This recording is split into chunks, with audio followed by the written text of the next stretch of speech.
सुबह उठते ही पेट में दर्द, कभी कॉन्स्टिपेशन तो कभी सडन लूज मोशन। बाथरूम के बाद भी इनकम्प्लीट फीलिंग, रिपोर्ट्स सब नॉर्मल, फिर भी पेट अनईजी और माइंड एंग्शियस। ऐसा लगता है कि कोई समझ ही नहीं रहा। बिलीव मी, आप अकेले नहीं हैं। वर्ल्ड में करीब 10% लोग इस स्ट्रगल से गुजर रहे हैं। नाम है इरिटेबल बाउल सिंड्रोम, IBS। आज हम सरफेस नहीं रूट तक जाएंगे और समझेंगे क्या, क्यों और कैसे हम इसे ठीक कर सकते हैं with a practical gut reset blueprint. तो चलिए शुरू करते हैं। नमस्कार, मैं हूं डॉक्टर कामना और आज हम बात करेंगे IBS की। IBS एक फंक्शनल डिसऑर्डर है, यानी स्ट्रक्चर बिल्कुल ठीक लेकिन फंक्शन डिसरेगुलेटेड। इसीलिए सभी टेस्ट नॉर्मल आते हैं लेकिन सिम्टम्स बिल्कुल रियल। आज के सेशन का रोड मैप, IBS क्या है, इसके लक्षण क्या हैं, गट ब्रेन एक्सेस क्या होती है, किस तरीके से ये स्किन, हेयर और बाकी सिस्टेमिक फंक्शंस को इम्पैक्ट करता है, आयुर्वेदा का IBS पर क्या दृष्टिकोण है, इसके कॉजेज, इसका डायग्नोसिस और step by step gut reset. तो बने रहिए वीडियो के अंत तक। तो let's decode your gut. IBS क्या है? IBS में बाउल मूवमेंट का नेचुरल रिदम डिस्टर्ब हो जाता है। तो कभी मोटिलिटी तेज तो कभी लूज स्टूल्स, कभी स्लो होगी तो कॉन्स्टिपेशन और कभी दोनों होंगे ऑल्टरनेटिवली। तो गट की जो नर्व्स हैं वो ओवर सेंसिटिव हो जाती हैं, जिससे हल्की फुल्की भी गैस हो या कोई स्ट्रेच हो तो बहुत पेनफुल होता है। इसे कहते हैं हाइटेंड पेन परसेप्शन। अब जानते हैं इसके लक्षण क्या हैं, कैसे पहचानेंगे हम IBS को।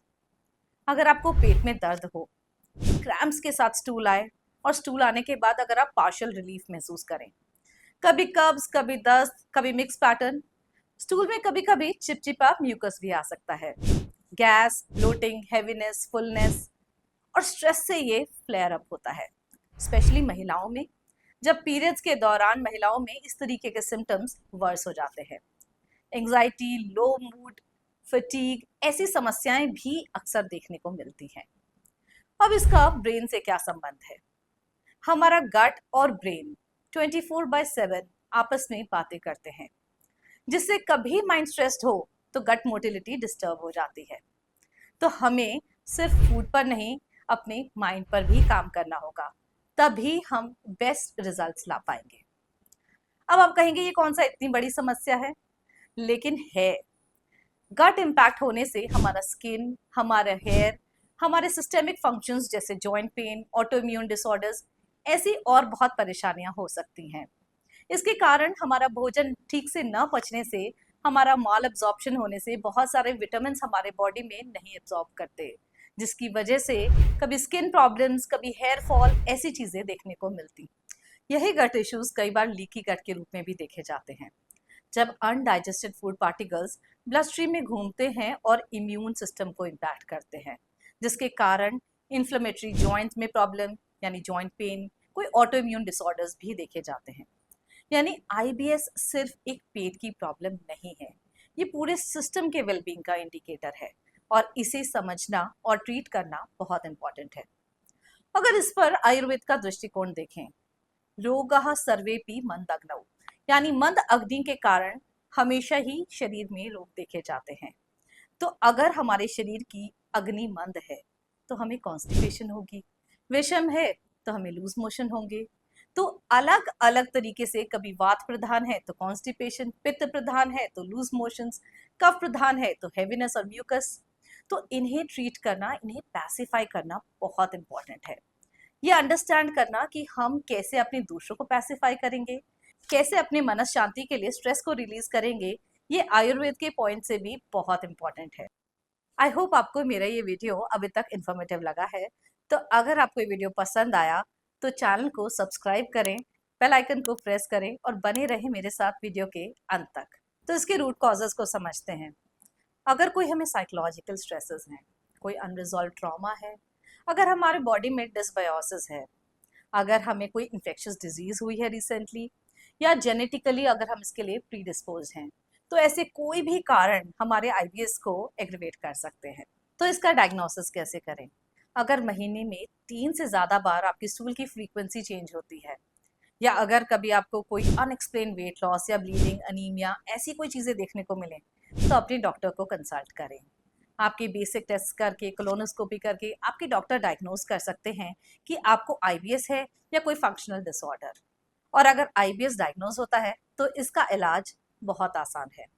एक गट रीसेट ब्लूप्रिंट जो आपके आईबीएस को बिल्कुल ट्रीट कर सकता है। तो क्या है हमारा गट रीसेट प्लान?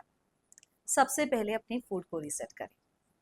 अगर आप कोई refined sugar, deep fried food, processed food या आर्टिफिशियल स्वीटनर्स ले रहे हैं तो उन्हें बिल्कुल बंद करें। अगर आपको कोई ग्लूटेन या कोई डेयरी एलर्जी है तो उसे भी स्टॉप करें। फाइबर आईबीएस में बहुत ज़्यादा रिकमेंडेड है, तो अगर आप फाइबर ले रहे हैं तो रॉ फाइबर की जगह कुक्ड फूड लें, जैसे घिया, तोरी, टिंडा, ब्रोकली।